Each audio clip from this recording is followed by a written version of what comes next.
은혜로운 관계의 삶, Gracious Living, 베드로전서 3장 10절에서 12절에 나타난 메시지입니다. 요즘 우크라이나 사태를 보면서 이웃 나라와 화평하게 지내는 중요성을 다시금 깨닫게 됩니다. 인간관계에서도 이웃들과 원만한 관계 속에 살아가는 것이 매우 중요합니다. 우리는 이 땅에 태어나면서부터 다른 사람들과의 관계 속에서 살아갑니다. 우리가 맺는 중요한 관계는 먼저 하나님과의 관계, 그리고 이웃과의 관계입니다. 물론 여기서 이웃과의 관계 속에는 부모님과 또 형제 자매들, 부부관계, 자녀와의 관계가 포함되죠. 물론 직장과 사업장에서 만난 사람들의 관계도 포함됩니다. 이웃과의 관계 속에 포함됩니다. 하나님과 이웃과의 관계에서 지혜로워야 우리 인생은 행복할 수가 있습니다. 과거에 옛날에 우리는 예수 그리스도를 모르기 전에 우리는 하나님을 거역함으로 하나님과 우리와의 관계가 깨어져 있었습니다. 그런데 예수 그리스도를 구원의 주님으로 믿고 순종함으로 하나님과 우리의 관계가 화평하게 되었습니다. 로마서 5장에 보니까 우리 주 예수 그리스도로 말미암아 하나님으로 더불어 화평을 누리자. 하나님과의 화평, peace with God. 이것은 우리 자신이 하나님 앞에서 죄인임을 고백하면서 우리를 죄로 인한 심판에서 구원하실 주님으로 예수 그리스도를 믿음으로 우리는 하나님과의 화평, peace with God, 하나님과의 화평 관계에 있게 됩니다. 그 다음으로 우리가 바르게 세워야 할 관계는 바로 이웃과의 관계입니다. 다시 말해서 이웃 속에는 부모와의 관계, 형제 자매, 부부, 자녀와의 관계가 포함되고 직장과 사업장에서 만난 세상 속에서 만난 사람들과의 관계도 포함됩니다. 우리 이웃과의 원만한 인간관계가 없이 우리의 삶은 행복해지기가 어렵습니다. 인생의 행복을 깨트리는 무서운 적이 있습니다. 그것은 바로 인간관계의 균열과 갈등입니다. 특별히 가까운 사람들, 가족들과의 관계의 균열과 갈등, 이게 무섭게 우리 행복을 깨트립니다. 아무리 절대적인 권력을 가졌다 하더라도 인간관계에서 갈등하면 행복하지 않습니다.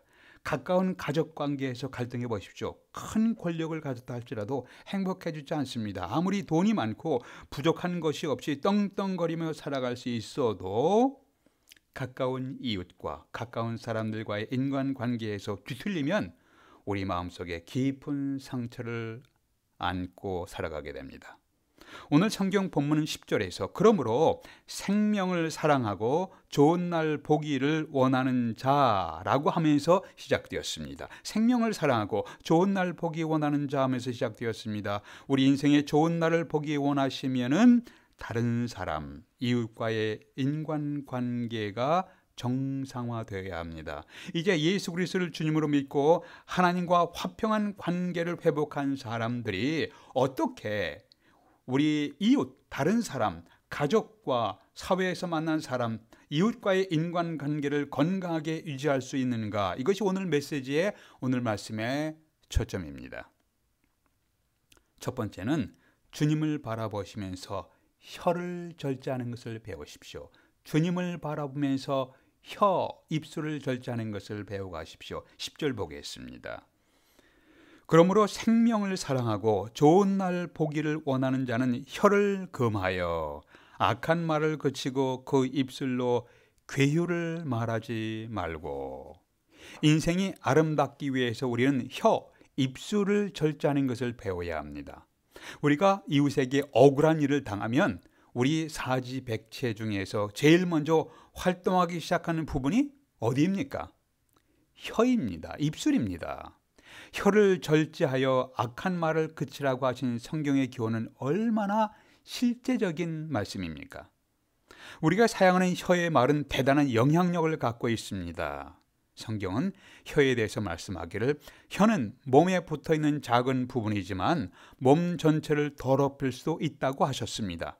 우리가 무심코 내어뱉는 말 한마디로 대인관계에서 성공할 수도 있고 실패할 수가 있습니다. 말 한마디로 천냥빚을 갚는다는 우리 한국 속담도 있습니다. 혀는 우리 몸에 붙어있는 귀한 부분입니다. 우리 혀를 가지고 하나님을 찬양합니다. 또한 우리 혀를 가지고 사람들을 욕하기도 합니다. 우리 혀를 가지고 사람들을 축복하기도 합니다. 또한 우리 혀를 가지고 사람들을 욕하고 저주하기도 합니다. 작은 불이 엄청난 영향을 주는 것처럼 작은 혀가 엄청나게 큰 일을 발생하게 할 수도 있습니다. 큰 영향력을 가진 나의 혀를 어떻게 관리하느냐에 따라서 나의 인생의 모습에 지대한 영향을 줍니다. 그런데 문제는 과연 누가 자신의 혀를 온전히 관리할 수 있는가 하는 것입니다. 동물들을 길들여서 재령을 부리는 모습을 우리는 볼 수 있습니다. 돌고래 묘기를 여러분 보셨을 것입니다. 잘 훈련되어 사람들이 원하는 것을 행하기도 합니다. 사람들과 함께 쇼를 합니다. 재령을 부리는 돌고래나 코끼리의 모습을 서커스를 통해서 보셨을 겁니다. 심지어 독이 가득한 코브라도 길들여서 사람들과 키스하는 묘기를 연출할 수가 있습니다. 그러나 자신의 능력으로 자신의 혀를 완벽하게 길들였다는 사람은 없습니다. 로마의 황제가 된 옥타비언이 마크 앤토니를 격파한 후에 로마로 돌아왔을 때 그의 부하들이 말하는 새를 선물했답니다.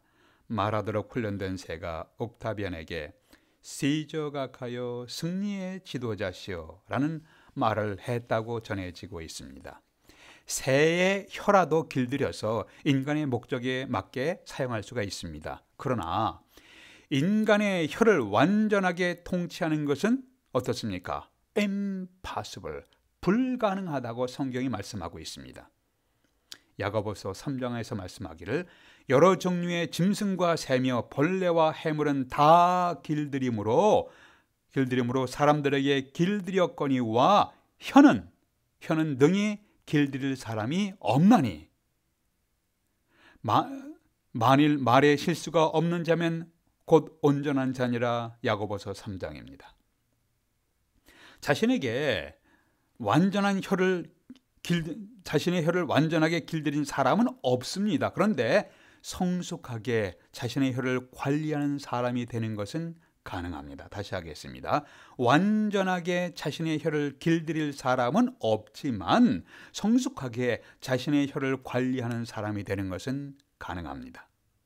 우리는 어떻게 해야 성숙한 사람으로 혀를 잘 관리할 수 있을 것인가? 예수님은 이렇게 말씀하셨습니다. 사람은 마음에 가득한 것을 입으로 말함이라. 선한 사람은 그 쌓은 선에서 선한 것을 내고 악한 사람은 그 쌓은 악에서 자기 마음에 쌓은 악에서 악한 것을 내느니라. 마태복음 12장 34절 35절의 메시지입니다. 우리 마음에 무엇을 품고 무엇을 쌓아놓는가에 따라서 우리의 입에서 무엇이 나오는가가 결정됩니다. 마음에 악한 생각을 쌓아놓으면 입으로 그 악한 생각을 토해냅니다. 마음에 선한 생각을 쌓아놓으면 입으로 그 선한 생각을 쏟아냅니다. 우리 마음에 무슨 생각을 쌓아놓고 있는가, 우리 마음속에 무슨 생각을 집어넣고 있는가가 중요합니다. 여러분의 마음에는 무슨 생각들이 가득히 쌓여 있으십니까? 사도 바울은 그리스도의 말씀이 너희 속에 풍성히 거하게 하라. 골로새서 3장 16절 17절입니다. 그리스도의 말씀이, 예수 그리스도의 말씀이 너희 속에, 너희 마음속에 풍성히 거하게 하라고 말씀하셨습니다. 예수 그리스도의 말씀, 진리의 말씀이 마음에 풍성히 거하는 자는 지혜롭게 가르치기도 하고 권면합니다. 그 입에는 시와 찬양의 노래가 나오며 하나님께 감사함이 있습니다. 우리는 일상생활에서 쉬지 않고 혀를 사용하고 있고 우리 삶에서 필수적으로 사용하는 도구가 바로 우리의 혀입니다. 그리스도인의 성숙은 우리의 혀를 다스리는 것과 깊은 관련이 있습니다. 예수님은 마태복음 12장에서 내가 너에게 이르노니 사람이 무슨 무익한 말을 하든지 심판날에 이에 대하여 신문을 받으리니 내 말로 의롭다함을 받고 내 말로 정죄함을 받으리라. 마태복음 12장 36절 37절입니다. 우리가 내어 뱉은 말에 대해서 하나님 앞에서 결산하게 될 때 나는 진실한 말을 하였던 사람인가 아니면 거짓된 말을 하였던 사람인가, 나는 축복하는 말을 많이 하였는가 아니면 욕하고 저주하는 말을 많이 하였는가에 대해서 하나님 앞에서 결산하게 될 것입니다. 주 여호와여 지혜로운 자의 혀를 내게 주셔서 곤란 중에 있는 자를 어떻게 도와줄 줄을 알게 하시고 매일 아침마다 저를 가르치시사 주의 말씀을 지혜롭게 깨우치게 하옵소서. 이사야 50장 4절입니다. 이사야 선지자의 기도입니다. 주 여호와여 지혜로운 혀를 제게 주사 곤란 중에 있는 자를 어떻게 도와줄 줄을 알게 하시옵소서. 매일 아침마다 저를 가르치셔서 주의 말씀을 지혜롭게 깨우치게 하시옵소서. 성경에 계시된 주의 말씀을 배우고 암송하고 묵상하며 마음에 쌓이게 하고 지혜로운 혀를 갖게 되도록 함께 기도하시게 되기를 바랍니다. 두 번째, 주님을 바라보면서 화평을 구하십시오. 이 땅에서 행복하고 지혜로운 삶을 위해서 첫 번째는 주님을 바라보면서 혀를 관리하는 것을 배워가십시오. 두 번째, 주님을 바라보며 화평을 구하십시오. 11절 보세요. 악에서 떠나 선을 행하고 화평을 구하며 그것을 따르라. 이웃과의 관계에서 화평을 구하라는 말씀입니다. 주님은 화평케 하는 자는 복이 있나니 저희가 하나님의 아들이라 일컬음을 받을 것이요 하나님의 자녀들 아들 딸이라 일컬음을 받게 될 것이요 마태복음 5장 9절에서 말씀하셨습니다. 세상 속에서 믿지 않는 사람들이 우리 그리스도인들을 보면서 저 사람들은 하나님의 사람들 같다라고 감탄하는 순간이 언제일까요? 우리가 만일 매주일날 오후에 식품점 앞에서 서서 설교하고 소리 높여 기도하며 찬송하면 세상에 믿지 않는 사람들이, 물론 믿는 사람들은 감동하겠지만 세상에 믿지 않는 사람들이 어떤 생각을 가질까요? 믿지 않는 사람들이, 세상 속에서 믿지 않는 사람들은 우리가 하는 행동을 보고 감동받기보다는 너무 광적으로 믿는 거 아닌가? 라고 생각할 것입니다. 그러나 우리가 용서하기 어려운 사람들을 용서하고 자신을 겸손히 낮추고 비천한 사람들을 섬길 때 세상 사람들은 이렇게 말합니다. 아, 저 사람들은 무언가 다르구나. 역시 크리스찬들은 달라 라고 하면서 감동하게 될 것입니다. 사도 바울은 로마서 12장에서 할 수 있거든 너희로서는 모든 사람으로 더불어 평화하라. 여기서 할 수 있거든 if possible 할 수 있거든. 이것은 if possible이라는 것은 impossible 불가능도 가능하다, 불가능도 있을 수가 있다는 거예요. 할 수 있거든 모든 사람으로 더불어 평화하라. if possible. 여기서 표현은 할 수 있거든이라는 표현을 주의해 보십시오. 이 말씀은 우리가 모든 사람과 더불어 화평하지 못할 수도 있다는 것을 인정하고 있습니다. impossible 한 경우도 있다는 거예요. 할 수 있거든 모든 사람으로 더불어 평화라. If possible, be at peace with all men. NASB 성경에 그렇게 기록되어 있습니다. 우리가 진리 편에 설 때 어쩔 수 없이 다른 사람과 불편한 관계에 될 수도 있어요. 우리가 하나님 말씀에 순종하고 타협을 거절할 때 타인으로부터 미움을 받고 손해를 입게 되고 그로 인하여 어쩔 수 없이 불편한 관계에 있을 수도 있습니다. 우리가 신앙의 양심대로 행동할 때 다른 사람들과 긴장의 관계를 가질 수도 있게 될 것입니다. 이러한 특수한 상황을 제외하고는 우리는 평상시에 늘 화평을 구하며 살아간다면 우리 주변의 상황은 좀 더 많이 변화될 것입니다. 주님은 화평케 하는 자는 복이 있나니 저희가 하나님의 아들이라 일컬음을 받을 것이요 라고 말씀하셨습니다. 나는 내가 조종할 수 있는 삶의 영역에서 나의 이웃들과의 관계에서, 부모와의 관계에서, 형제와의 관계에서, 부부와의 관계에서, 또 직장에서의 사업에서의 관계에서 할 수 있다면 내가 조종할 수 있는 삶의 영역에서 화평을 구하며 살아가고 있는가 자문해 보십시오. 어느 크리스찬 자매님이 이혼할 수밖에 없는 안타까운 상황에 처하게 되어 어느 목사님을 찾아와서 상담하게 되었답니다. 제가 읽은 글 가운데 있는 내용을 소개하겠습니다.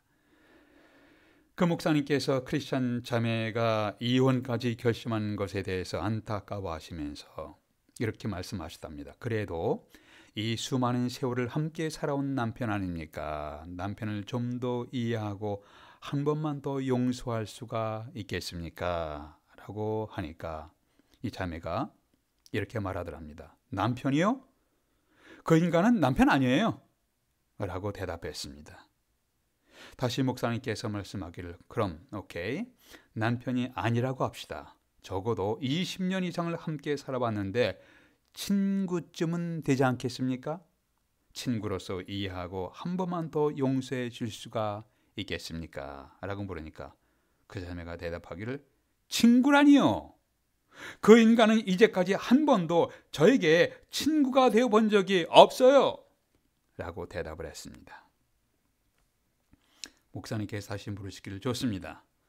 남편도 아니고 친구도 아니라면 20년 이상 함께 살아왔는데 이웃이라고는 할 수 있지 않을까요?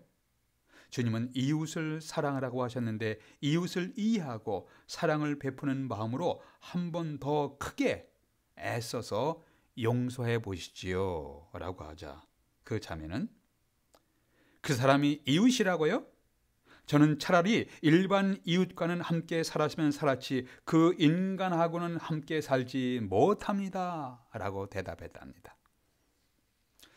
목사님께서 또다시 20년 이상 함께 산 사람이 남편도 아니고 친구도 아니고 이웃도 아니라면 도대체 누구입니까? 라고 묻자 그 자매는 누구라니요? 그 사람 왼수입니다. 왼수요. 라고 대답했답니다. 그러자 목사님께서 안타깝게 말씀하기를 좋습니다. 그러면 원수라고 생각하십시다. 주님은 원수를 위해 기도하고 사랑하라고 하셨습니다. 한 번 더 힘써서, 쉽지 않지만 한 번 더 힘써서 기도하면서 주님의 사랑으로 포용해 보시지요 라고 하셨답니다. 저희들의 이기심, 저희들의 아집, 저희들의 편견, 저희들의 교만을 회개하게 하시고 저희들이 깨어나서 주님께 순종하며 따르는 것을 배워가게 하시옵소서. 이것이 우리 모두의 기도가 될 수 있기를 기원합니다. 기도하시겠습니다. 아버지 하나님, 큰 사랑과 용서를 받은 저희들인데 이웃을 향하여 작은 사랑과 용서하기에는 매우 인색합니다.